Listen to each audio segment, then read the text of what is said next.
Hi, everyone.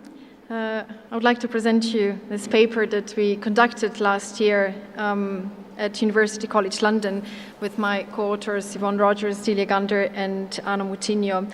And in this project, we tried to understand how people step into character, and we tested if augmented reality technology can help and support this process. And we examined that in the operatic context. Augmented reality apps became really more and more popular and widespread and are becoming of age. And I guess we can say that when it comes to the smartphone apps, there are two types of augmented reality apps. One type is the one where you see the physical surrounding around you on the camera view, so it's the front-facing camera, and you see virtual overlay of information or images on your phone. So examples like Pokemon Go and other apps that show you information overlaid, for instance, on the street that you're walking down. Now, the second type of apps is the one where you use the backward-facing camera and you see yourself in the virtual mirrors, and you see yourself transformed into different virtual characters, and you see yourself overlaid with different annotations. And Snapchat filters, for instance, is the most well-known example, and I guess recent Facebook announcement also showed that the industry is moving very much into that direction. Now, these virtual try-on apps can serve as an entertainment, like Snapchat filters, as I just mentioned, but they have other purposes as well. They can help people choosing, for instance, the right kind of glasses or the type of makeup that they would like to wear. As you can see, for instance, the girl in the middle is trying on different kind of virtual makeup to find the lipstick that she thinks would suit her best, and that can facilitate the decision-making process and purchasing. Such apps can be used privately on a mobile phone, but they've also started being installed in stores, like, for instance, this rather large interactive screen embedded in the store of a rather luxury makeup brand in London. Now, besides being used in stores, we started thinking about how can that be used in other contexts, such as arts. So why would we use such apps in cultural setting? Well, we know that various kinds of digital screens and interactive technologies have been found to draw people into the narrative or characters of a play. This has been done, for instance, with virtual reality, where characters were immersed into, where actors were immersed into the character. But the thing with virtual reality is that you're transported into this synthetic environment and you're taken away from the physical context of here and now, whilst augmented reality allows you to remain in your physical surrounding and see the virtual overlay happening in that instance. So we wanted to see if AR can really enhance this process of getting into the character, of becoming closer to the persona. So the really research questions that drove this study were, how do people react when they're virtually trying on a look of a historic persona? So not just any type of Snapchat filter, but really a look of a particular historic persona. And when given this opportunity to step into the character, how does that really make them feel? Does that make them feel like the character in question? And also we wanted to see, does the type of experience that they have with such an app differ across the different user groups? And finally, does a different interface design impact the experience? The two characters that we were interested in and that we used in the study were Akhenaten and Nefertiti, which are Egyptian pharaohs. Akhenaten was an Egyptian pharaoh who had the vision of abandoning the worship of many gods for just one, and Nefertiti was his wife, who was said at the time to be the most beautiful woman of the ancient Egypt. These characters were part of the opera Akhenaten that was staged at English National Opera, and we had the opportunity to collaborate with the Opera House for the purpose of this study. This is an image from the stage opera with the main character, and he was also one of the participants in our study. So the study was really carried at the National Opera House, at the English National Opera House itself.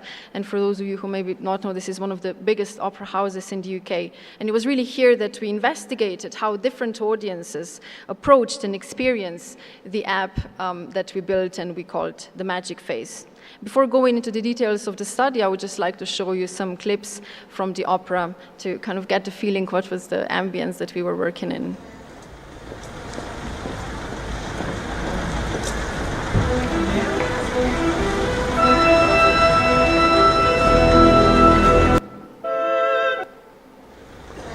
sorry about that.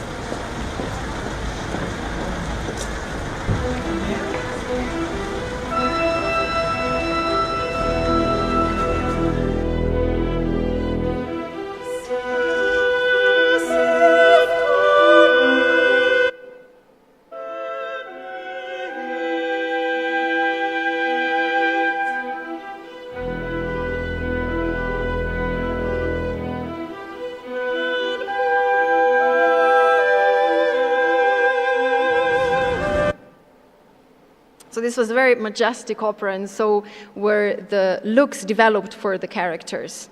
So this gave you a sense a bit of the audience in which we conducted the study, and we now developed the MagicFace app. This was very much a collaborative artistic process. We were very much involved with the makeup artists at the opera and with the app designers. As you can see, the look really focused on the eyes to show the pronounced makeup that they use in the theater on the stage, and is also particularly emblematic for the Egyptian look. And besides that, we really focused on the 4 different interfaces. So we wanted to think about how can that impact the experience. So if you walk up straight to such an app, would you, like in most interfaces, want to have more of control and interactivity with it? Or should there be more of an automatic overlay and more intuitive interaction in that sense? And that's really quite an important point, because if you set up a MagicFace like that in the foyer, it can really change the type of experience that people have when they walk up to it. And our co-author Delia is going to now walk you through the 4 different interfaces that we developed for this app. And I'll also ask Yvonne if she can hand the app around so that you can also have a play and see the virtual looks that we developed on your Detect a face, it will just show this animation. And then when it detects a face, it will then show the makeup and play some music as well, depending on which character. Then the second journey will give you the option to choose between Agnatin or Nefertiti. So if I wanted to try Agnatin, I'd just click that side of the screen. And then it will also give me the choice to change again here. So now I'm trying Nefertiti. The third journey here, if I take my face away, have a circle there for you to align your face to. So you just go in front, put your face in the circle, and it will come up with these buttons where, as you saw before, I could change between the looks. Then the last one here is a kind of mixture of all of them. So this one starts with the animation, and if I put my face in front of the camera, it will give me a choice of the 2 looks. So if I want to try Nefertiti, I could try her. And as you can see, it's playing music. When I change to Agnatin, the music will change as well as the look. And then I can take a photograph. And also, it'll give me a little bit of information about the opera. And yeah, those are the 4 journeys. So we tested how users react to these 4 different interfaces, and we did this in the dressing room of the Opera House. And we had the opportunity to test this with 3 different user groups. So there were the younger teenagers and mid-teens and college students who were coming to the dressing room, the younger ones as part of their school excursion. And then we also had a chance to really ask the makeup artists and the opera singers to interact with the app and then tell us more about how did that make them feel.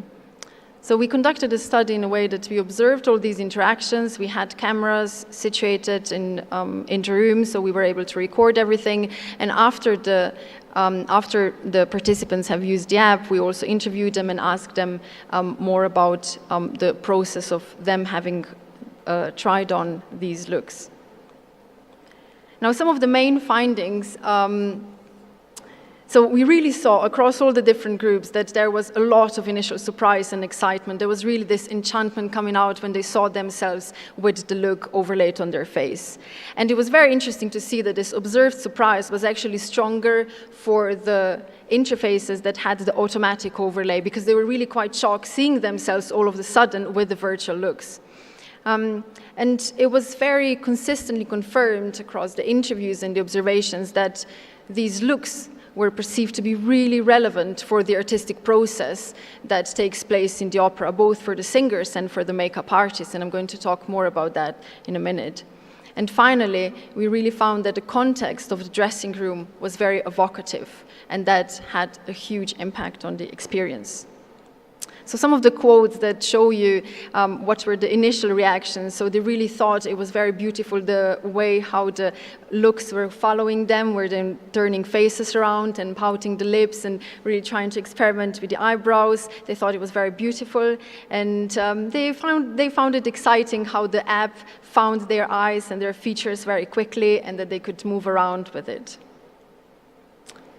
Now, with the students, it was really quite interesting that in the beginning, when they started using the app, they seemed to be really quite embarrassed, and partially that was due to the fact that the way how the study was designed, they came into the dressing room in the groups of 3 or 4 together with the teacher. There were also the researchers there. So in the beginning, they felt a little bit self-conscious, knowing that they're being observed. But then the younger students, interestingly, really overcame this initial sort of embarrassment and showed a lot of curiosity in the process that takes place behind the scenes. So they were asking all sorts of questions, such as how many people are preparing this kind of makeup, and that they're really surprised knowing how much of thought and work needs to go into preparation of such looks, and they were surprised that the makeup for the theater is such a strong one. Now, the mid-teens were a little bit more demanding customers in the sense that they didn't really overcome that initial embarrassment, and they because of the peers, because of their friends that were there in the room as well, kind of appeared indifferent and aloof and wanted to play it cool and didn't want to engage too much with the app. So they remained quite self-conscious throughout. Now with the singers, we really saw how much they reflected on the artistic process that they're going through and how quickly they related to the tool being able to be part of that process. So they thought it was very realistic how the tracking allowed them to move around, how the tracking allowed the makeup to move around with them, and they thought, oh, I really already look like an Egyptian. And the fact that this mirror was really situated in the dressing room where they usually see themselves in the actual mirror allow themselves to really focus on the character. And it's important to realize that the artistic process of preparing a persona for the stage really involves them preparing also the physical outlook. And that's not something that happens usually very early on in the process, so they need to imagine it. So for them to be able to visualize these looks virtually really made a huge impact on them being able to step into the character and feel like that persona, like that different persona that is going to appear on the stage, that is a different one than who they really are in real life. And they thought that when you're rehearsing for such a role, this for them would be such a quick way to step into that imaginary world because they can really physically see it. Also hearing the music that was part of some of the interfaces allowed them to really facilitated that process because they knew the music very well, and so they immediately related to the character. So having that as part of the app seemed to be a very welcoming addition. Now, it's also important to point out that the technology was not 100% reliable in the sense that if you made too sudden movements or if you looked at it from a weird angle, the makeup would get a bit disfigured. But funnily enough, that didn't really disrupt the experience in the sense that they kind of saw it as almost as a playful episode in the experience, and they were trying to find their way back into the look, so they really wanted to immediately see their face again with the virtual makeup. And finally, makeup artists obviously really related to this app with regards to the process that takes part behind the scene when they're preparing the personas for the stage, and they were thinking about the different interactive features that they would want to have in order to experiment with the makeup when they're developing it. And they also thought that other additions, such as having the wigs and all the full body size look, would be something that would be very beneficial for the process. Now finally, it really became very obvious that situating the MagicFace in the context of the dressing room really made it very authentic. Because that's where the process happens, that's where they're talking with the other artists, performers, that's where they're practicing, and that's where they are becoming that character that then appears on the stage. And also the students said that the fact that there were all these clothes around the room and that they were able to see what's happening behind the scenes really made a very big difference for the experience. So we really saw that having MagicFace situated in the dressing room the way we did really allowed the different user group to step into the character. And these experiences differ across the group. So for the students, this was sort of an educational experience where they really appreciated, for most of them for the first time, what's actually happening in the opera, how does the artistic process take place, and they were very excited that they were able to see that and to also step into the character, so to imagine themselves as one of the characters on the stage. Now, of course, for the singers, the visualization of these looks was perceived to be highly relevant, and it did make them feel like a different person, which is the process that they go through when they're preparing the role. And for the makeup artists, as I said, it made them think more about about these characters and how they can create them, which is part of their job, how they could look like, and also wished for these more interactive features. Now, some design implications that we would like to point out. It was interesting to see that people actually are forgiven, even if the technology is a little bit off at times, so which happened when the looks would disappear. That didn't disrupt the experience. They continued with it and enjoyed the ride. And we really saw the difference between the interfaces, so this incorporated surprise factor can have a huge impact.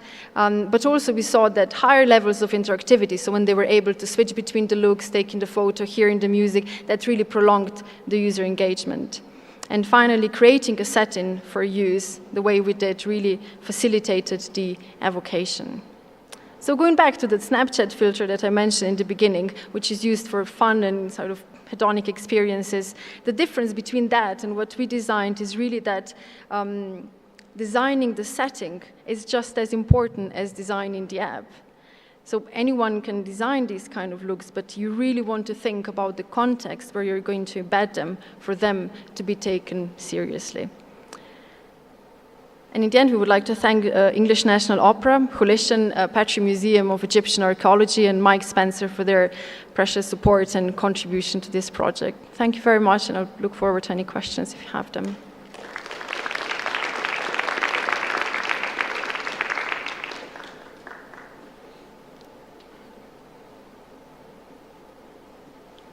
Thank you very much. Awesome project. That was really fun to see.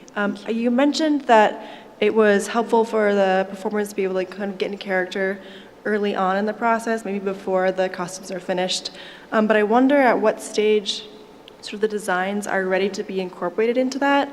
And as a corollary to that, if there could be kind of a co-design where almost the performers might inform like, oh, if you have this type of thing, it makes me feel a certain way. Or maybe there's a two-step process where they rehearse with a certain one and then there's the actual performance one that looks, spectacular. Your thoughts on that, I guess? No, thank you very much. That's a really relevant question. What we thought was exactly that the looks and the makeup actually evolved throughout the performance. But they know that that's part of the artistic process. And for them to be able to see themselves as that persona, and even if that changes along the way, the same as their character evolves, I think that would actually, from what they told us, that would actually feed into this tool being useful for the process. Great app. I just tried it. It's amazing. I mean, I was wow. Like I became a woman in that. So I was just kind of. Did you notice anything between like people perceiving like as not as accurate, like it's computer, but when you actually put it on your face, like it's different? Did makeup artists complain about that, or did people say this is it's on the screen? So actually the level of realism was really very high. They perceived it to be very realistic, to be very real. So they didn't talk so much about, you know, this is virtual, this is computerized. They talked more about how that made them feel and which other features they would like to have. So I think this perception of realism, of augmentation was really quite high. Okay. Thank you. Sorry, we'll have to cut the questions there. So, thank you very much. Thank you very much. So while our next speaker